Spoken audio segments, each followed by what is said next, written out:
The Christmas Goblins by Charles Dickens.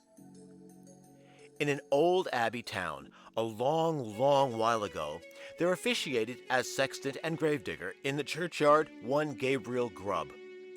He was an ill-conditioned, cross-grained, surly fellow who consorted with nobody but himself and an old wicker bottle, which fitted into his large, deep waistcoat pocket.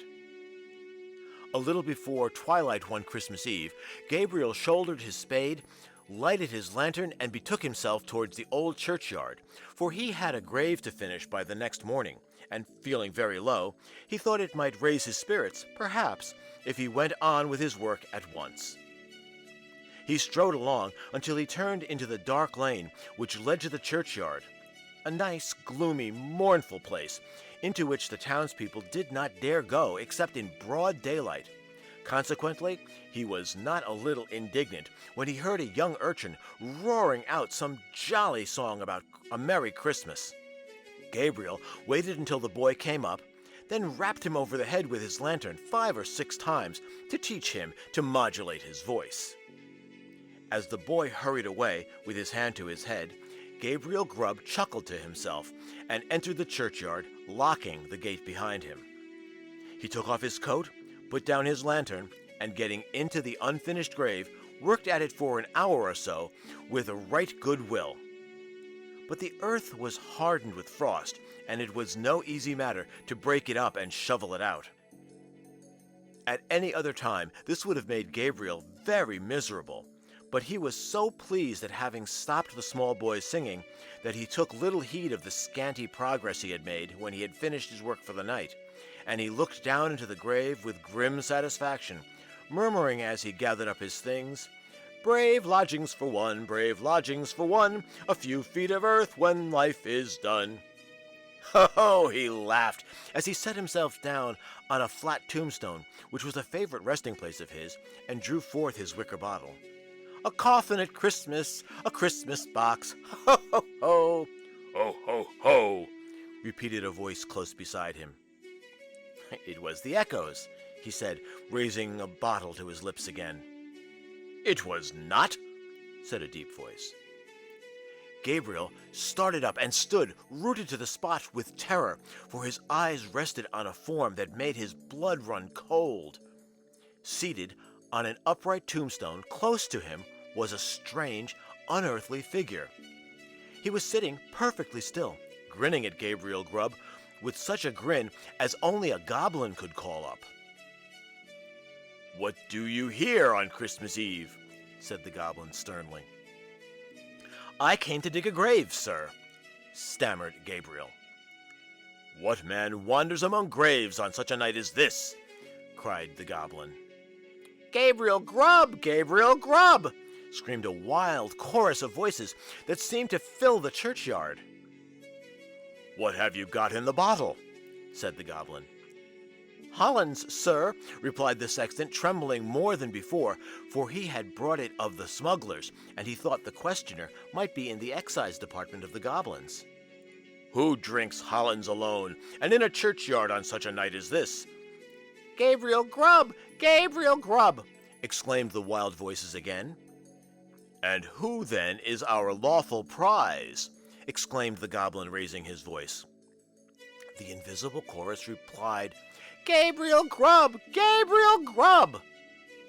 "Well, Gabriel, what do you say to this?" said the goblin, as he grinned a broader grin than before.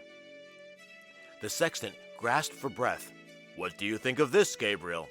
It's very curious, sir, very pretty," replied the sexton, half dead with fright. "But I think I'll go back and finish my work, sir, if you please." "Work?" said the goblin. "What work?" "The grave, sir." "Ah, the grave, then. Who makes graves at a time when other men make merry and take a pleasure in it?" Again the voices replied, "Gabriel Grubb! Gabriel Grubb!" "I'm afraid my friends want you, Gabriel," said the goblin. "Under favor, sir," replied the horror-stricken sexton. "I don't think they can. They don't know me, sir. I don't think the gentlemen have ever seen me." "Ah, yes, they have. We know the man who struck the boy in the envious malice of his heart, because the boy could be merry and he could not? Here the goblin gave a loud, shrill laugh, which the echoes returned 20-fold. I'm afraid I must leave you, sir," said the sexton, making an effort to move. "Leave us?" said the goblin. As the goblin laughed, he suddenly darted towards Gabriel, laid his hands upon his collar, and sank with him through the earth. And when he had time to fetch his breath, he found himself in what appeared to be a large cavern, surrounded on all sides by goblins, ugly and grim. "And now," said the king of the goblins, seated in the center of the room on an elevated seat, his friends of the churchyard, "show the man of misery and gloom a few of the pictures from our great storehouses." As the goblin said this, a cloud rolled gradually away and disclosed a small and scantily furnished but neat apartment. Little children were gathered around a bright fire, clinging to their mother's gown or gamboning around her chair. A frugal meal was spread upon the table, and an elbow chair was placed near the fire. Soon the father entered, and the children ran to meet him. As he sat down to his meal, the mother sat by his side, and all seemed happiness and comfort. "What do you think of that?" said the goblin. Gabriel murmured something about it being very pretty. "Show him more," said the goblin. Many a time the cloud went and came, and many a lesson it taught Gabriel Grubb. He saw that men who worked hard and earned their scanty bread were cheerful and happy, and he came to the conclusion that it was a very respectable sort of world after all.